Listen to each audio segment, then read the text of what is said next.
سؤال كده على السريع كان بيتكرر كتير جدا: اسيب البط للبطه اللي هي تربيه مشاهد، ولا اربيها انا بمعرفتي؟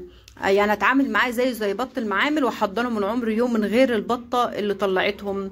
ده يا جماعه بترجع لحضرتك. لو حضرتك اول مره بتربي معانا وابتديتي تربي طيور وما عندكيش خبره كويسه في التربيه وخايفه انك تربي البط عمر يوم اللي طلع عندك من البطه، سيبيه للبطه اللي هي تربيهم قد ايه؟ تربيهم عمر اسبوعين، عمر 3 اسابيع، هتخليهم زي الفل وهيكبروا. حضرتك ما عليكي غير انك تحط لهم الاكل والميه. طب ما هي البطه هتاكل من الاكل والميه يا مشاهد، طب ما عادي يا جماعه، ايه المشكله؟ ما هو شيء طبيعي.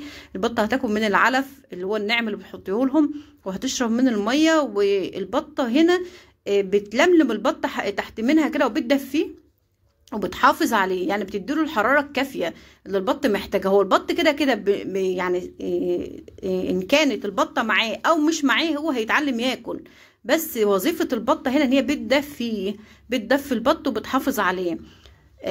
وده بس اللي البطه بتعمله مع البط، يعني عشان الناس مفكره ان البط الصغير من غير البطه اللي طلعتهم مش هيعرف ياكل. لا، هو بياكل عادي، بدليل ان انا دايما بحضن البط معاكم وبستقبله من عمر يوم. البط اللي بيطلع من رقد البط اللي عندي انا بستقبله من عمر يوم معاكم وبتشوفوني من خلال الفيديوهات.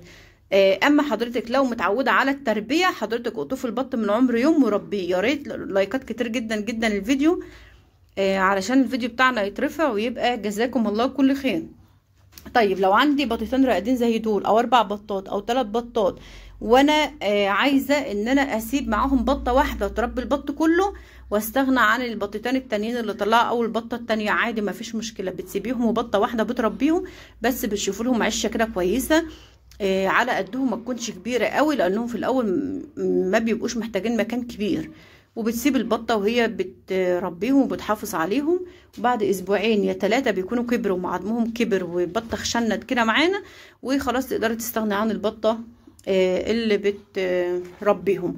طيب انا لو سبت البطه ان هي تربيهم، البطه هترجع تبيض معايا امتى؟ هتتاخر مع حضرتك في البيض.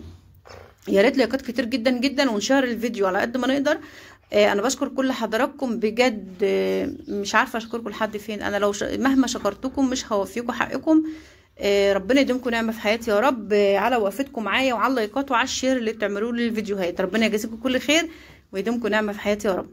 البط يا جماعه زي ما انا قلت لحضراتكم كده، خلاص لو البط قطفنا منها البط من عمر يوم، بترجع تبيض تاني بعد اسبوعين، عشان قطفنا منها البط الصغير من عمر يوم وسبتيها بقى مع الذكر، بترجع ان هي توسع البيض، بتاكل وبتكون عن بيض جديد وبتتغذى، وبعد اسبوعين بتلاقيها صبت البيض وبدات تبيض تاني. يعني كل شهرين بتخرج بطن جديده، كل شهرين بتطلع بطن جديده. طيب دي اللي بنقطف منها البط من عمر يوم. طب اللي بنسيب لها البط تربيه، بتتأخر مع حضرتك في البيض، يعني بدل ما هتبيض بعد اسبوعين ممكن تبيض مع حضرتك بعد شهرين، بعد شهر ونص.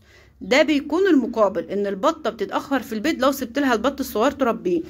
حضرتك مش مستعجلة على الانتاج وخايفة تربي البط من عمر يوم، سيبي لها البط تربيه.